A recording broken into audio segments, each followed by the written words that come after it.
Welcome students, let start today's lecture. जैसे कि हम लोग लास्ट पढ़ चुके थे कि सोशियोलॉजी का डेवलपमेंट कैसे हुआ, तो उसमें हमने फ्रेंच रेवोल्यूशन को पढ़ा था, इंडस्ट्रियल रेवोल्यूशन को पढ़ा था और थोड़ा सा उसके आगे शुरू किया था कि किस तरह से सबसे पहले इस पे विचार करना स्टार्ट किया। तो उसमें हमने डिस्कस किया था कि सेंट साइमन और ऑगस्ट कॉम्ट इन दोनों ने स्टार्ट किया था सोचना कि हम दोनों लोग मिलकर सोसाइटी को कैसे स्टडी करेंगे, उसके लिए एक रचना बनाएंगे, एक ड्राफ्ट तैयार करेंगे या रूपरेखा तैयार करेंगे कि हम सोशियोलॉजी की स्टडी कैसे करेंगे। तो उस पर्सपेक्टिव में ऑगस्ट कॉम्ट ने सेंट साइमन के साथ मिलकर, जो कि मैंने बताया था वो उनके गुरु थे, उनके साथ मिलकर प्लान बनाया था और ये सोचा था कि हम दोनों लोग सोसाइटी का अध्ययन कैसे करेंगे या कौन सा नया सब्जेक्ट बनाएंगे। तो ये लोग मिलकर प्लान किए थे। और प्लान क्या किए थे इन्होंने? Plan of the scientific operations necessary for the reorganisation of the society 1822 में इन्होंने मिलकर ये प्लान किया था कि हम इसमें डिस्कस करेंगे सोशियोलॉजी में क्या क्या चीज़ें पढ़ें और किस तरह से समाज में जो समस्याएं हो रही हैं उनका अध्ययन करें। तो 1822 में इन्होंने स्टार्ट किया था और इसके अंदर इन्होंने क्या किया था? इसके अंदर सिर्फ फ्रेमवर्क तैयार किया था, रूपरेखा तैयार की थी, समाज को अध्ययन करने का क्या तरीका होना चाहिए वो इसमें सोचा था इन्होंने। तो इन्होंने सोचा था, लेकिन ये होता है ना सिचुएशन के अकॉर्डिंग क्या हो जाए, तो इन दोनों ने सोचा था हम दोनों करेंगे और ये इनके गुरु भी थे। तो धीरे धीरे बस ये बात तो चल ही रही थी और 2 साल तक ही ये बात चल पाई। 1824 में क्या हुआ, सेंट साइमन और जो ऑगस्ट कॉम्ट थे इन दोनों के बीच में किसी बात को लेकर फाइट हो गई और ये जो इनका प्लान था वो कैंसिल हो गया, उस पे काम नहीं हो पाया। तो ये जो सोचे थे कि किस तरह से स्टडी करेंगे वो नहीं हो पाया। तो फिर ऑगस्ट कॉम्ट जो थे उन्होंने अपना एक शब्द सोचा कि हम सोशल फिजिक्स के नाम से एक सब्जेक्ट बनाएंगे जिसमें हम समाज की स्टडी करेंगे। तो सोशल फिजिक्स सबसे पहले इन्होंने नाम दिया था, सामाजिक भौतिकी नाम दिया था, जिसको एक वैज्ञानिक थे क्वार्टलेट, उन्होंने क्या किया, चुरा लिया इस सब्जेक्ट को, सोशल फिजिक्स को। 1838 में इन्होंने सोचा था कि हम ये सब रखेंगे, नाम रखेंगे। तो क्वार्टलेट ने उसको क्या किया, चुरा लिया। जब इस सब्जेक्ट को पहले ही इन्होंने चुरा लिया तो फिर उसी ईयर में 1838 में ही ऑगस्ट कॉम्ट ने दूसरा शब्द सोचा कि हम इसको नाम दे देते हैं सोशियोलॉजी। तो जो सोशल फिजिक्स नाम था उसको उन्होंने सोशियोलॉजी दे दिया उसी साल में। तो फिर ऐसे क्या हुआ, सोशियोलॉजी शब्द यहाँ से डिसाइड हो गया कि ये इस सब्जेक्ट का नाम जो रहेगा वो सोशियोलॉजी रहेगा। अब इसके बाद क्या होता है, जॉन स्टुअर्ट, जो क्योंकि सोशियोलॉजी जो थी वो कौन से दो शब्द से मिलकर बनी थी, वो एक था लैटिन और दूसरा था ग्रीक। तो इन 2 शब्दों से मिलकर बना था। अब ये दोनों अलग अलग लैंग्वेज क्योंकि हो गई, तो ये जो जॉन स्टुअर्ट मिल थे तो इन्होंने कहा, जो ये क्योंकि सोशियोलॉजी शब्द को इतना अच्छा नहीं मानते थे, तो इन्होंने कहा कि क्योंकि इसमें 2 हैं तो समाजशास्त्र को इन्होंने कह दिया, समाजशास्त्र जो है वो 2 भिन्न भाषाओं की अवैध संतान है। अवैध संतान बता दिया इसको, क्योंकि इसमें 2 डिफरेंट लैंग्वेज थी।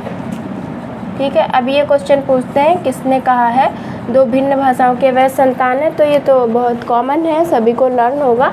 तो जॉन स्टुअर्ट मिल ने कहा इसको 2 भिन्न भाषाओं की अवैध संतान है, ये इन्होंने बोला। तब क्योंकि ये सोशियोलॉजी शब्द को अच्छा नहीं समझते थे, इसलिए सोशियोलॉजी की जगह इन्होंने अपना एक शब्द प्रेफर किया, इथोलॉजी शब्द होना चाहिए। इन्होंने कहा इथोलॉजी शब्द ज़्यादा सही लग रहा है, हिंदी में अगर देखें तो इसको बोलेंगे नीति शास्त्र। इन्होंने कहा इसको रखना चाहिए, ये ज़्यादा बेटर है सोशियोलॉजी के तुलना में।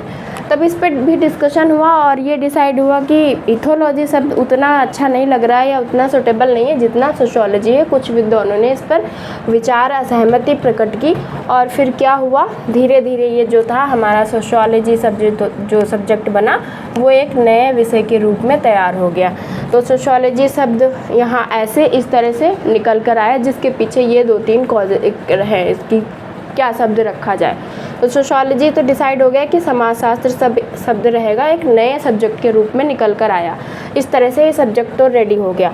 अब क्योंकि ये सोशियोलॉजी किसने दिया था, कॉम्ट ने दिया था, तो इसके फादर कौन कहलाए, कॉम्ट कहलाए, फादर कॉम्ट कहलाए। और कॉम्ट ने बहुत सारे अपने सिद्धांत दिए हैं जिनको हम धीरे धीरे स्टेप बाय स्टेप डिस्कस करेंगे। फ़िलहाल कुछ जो मेन है वो मैं बता रही हूँ। हायरार्की ऑफ साइंस दिया, जिसमें इन्होंने क्या किया, मैथ को सबसे ऊपर रखा और मैथ को सबसे इजी सब्जेक्ट बताया, और जो सोशियोलॉजी था उसको सबसे नीचे लास्ट में रखा और कहा ये सबसे जटिल विषय है, सबसे कठिन विषय है, क्योंकि ये सबसे नीचे है और सबसे कठिन इसको बताया सोशियोलॉजी को। तो इस श्रृंखला में सोशियोलॉजी सबसे नया हुआ और ये जो ये मैथ हुआ वो सबसे पुराना हुआ। तो ये हायरार्की ऑफ साइंस दिया। इसके अलावा कॉम्ट ने क्या किया है, कॉम्ट ने सोशियोलॉजी को क्वीन ऑफ साइंस कहा है, यानी सभी विज्ञानों की रानी कहा है। सभी विज्ञानों की रानी भी इनको कहा है, सोशियोलॉजी को कहा है सभी विज्ञानों की रानी। ये भी पीजीटी वगैरह में पूछता है कि सभी विज्ञानों की रानी किसने कहा है, तो कॉम्ट ने कहा है। यहाँ पे 2 क्वेश्चन हमारे रेडी हो गए। कॉम्ट ने कहा है सभी विज्ञानों की रानी है। और इसके अलावा जो कॉम्ट थे उनका एक कोटेशन फेमस है। उन्होंने कहा है जो सोशियोलॉजी है वो किसी भी जो क्वीन है, ये तो हो गया, और इन्होंने सोशियोलॉजी को 2 भागों में बांटा है और कहा भी है, वो है सोशल ऑर्डर, सोशल प्रोग्रेस। तो इस तरह से ऑगस्ट कॉम्ट ने समाजशास्त्र को सामाजिक व्यवस्था और सामाजिक प्रगति का विज्ञान माना है, सामाजिक व्यवस्था और सामाजिक प्रगति का विज्ञान माना है। और उन्होंने कहा sociology is the science of social order and social progress. ठीक, तो ये तो बहुत कॉमन चीज़ है कि इन्होंने ये सोशल ऑर्डर और प्रोग्रेस में रखा है ऑगस्ट कॉम्ट ने सोशियोलॉजी को। तो इस तरह से इन्होंने हायरार्की ऑफ साइंस बताई और सभी विज्ञानों की रानी कहा सोशियोलॉजी को, सोशल ऑर्डर, सोशल प्रोग्रेस की बात कही। तो ये क्वेश्चन पूछे जाते हैं और आई होप समझ में आया होगा कि सोशियोलॉजी शब्द जो आया उसके पीछे क्या कॉज रहे, सोशियोलॉजी कैसे आया और किस लिए आया।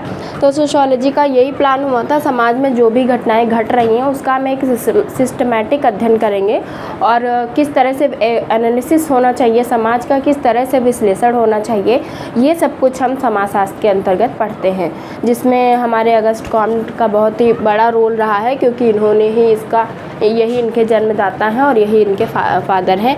और इसके साथ ही साथ जो हमने इसके पहले पढ़ा फ्रेंच रिवॉल्यूशन, इंडस्ट्रियल रिवॉल्यूशन, उसका भी बहुत बड़ा इम्पैक्ट रहा है सोसाइटी में। जो सिस्टम चेंज हो रहा था उसको, उस समय की जो सिचुएशन रही थी उसको उसके अध्ययन के लिए सबसे बड़े कारक यही रहे हैं, जिसकी वजह से सोशियोलॉजी का इमरजेंस हुआ, सोशियोलॉजी जैसे सब्जेक्ट का इमरजेंस हुआ और लोगों को सोचने पे मजबूर किया कि एक ऐसा भी सब्जेक्ट होना चाहिए जो हमारे समाज का स्टडी करे जिसमें हम रहते हैं। तो इस तरह से सोशियोलॉजी का इमरजेंस शॉर्टकट में मैंने बताने की कोशिश की है। आई होप आपको समझ में आ गया होगा। तो अभी हम इसके आगे का जानने की कोशिश करेंगे कि कैसे सोशियोलॉजी आगे आती है। अभी तो उसमें थोड़ा सा और इम्पॉर्टेंट चीज़ें डिस्कस करनी है जो एग्ज़ाम के पर्पज़ से इम्पॉर्टेंट है। तो अभी आप इतना समझ लीजिए और अगर इसमें कोई डाउट है तो आप हमें कमेंट्स में बता सकते हैं और फटाफट क्विक रिवीजन कर लेते हैं। हमारा सबसे पहले 1822 में ये प्लान बना था जो कि सेंट साइमन और ऑगस्ट कॉम्ट दोनों का था। उसके बाद 1824 में ये दोनों अलग हो जाते हैं। फिर 1838 में सोशल फिजिक्स के नाम से सबसे पहले ये शब्द आता है। उसके बाद जॉन स्टुअर्ट मिल्स इस पे आपत्ति जताते हैं कि ये सब्जेक्ट नहीं, ये नाम नहीं होना चाहिए, वो इथियोलॉजी सजेस्ट करते हैं। और चूँकि क्वेटलेट इसको पहले ही चुरा लेते हैं तो सोशियोलॉजी कॉम्ट देते हैं। फिर जो कॉम्ट ने सोशियोलॉजी शब्द दिया था सोशल फिजिक्स की जगह वही आगे आता है और वही फादर बनते हैं। उन्होंने हायरार्की ऑफ साइंस दिया है और विज्ञानों को रानी कहा है, सोशल ऑर्डर और सोशल प्रोग्रेस की बात की है। तो आप इतना लर्न कर लीजिए। इंपॉर्टेंट क्वेश्चन मैंने बता दिए हैं, बाकी मैं नेक्स्ट वीडियो में मिलती हूँ। If you like the video please do like share and subscribe the channel. Thank you. मिलती हूँ नेक्स्ट वीडियो में।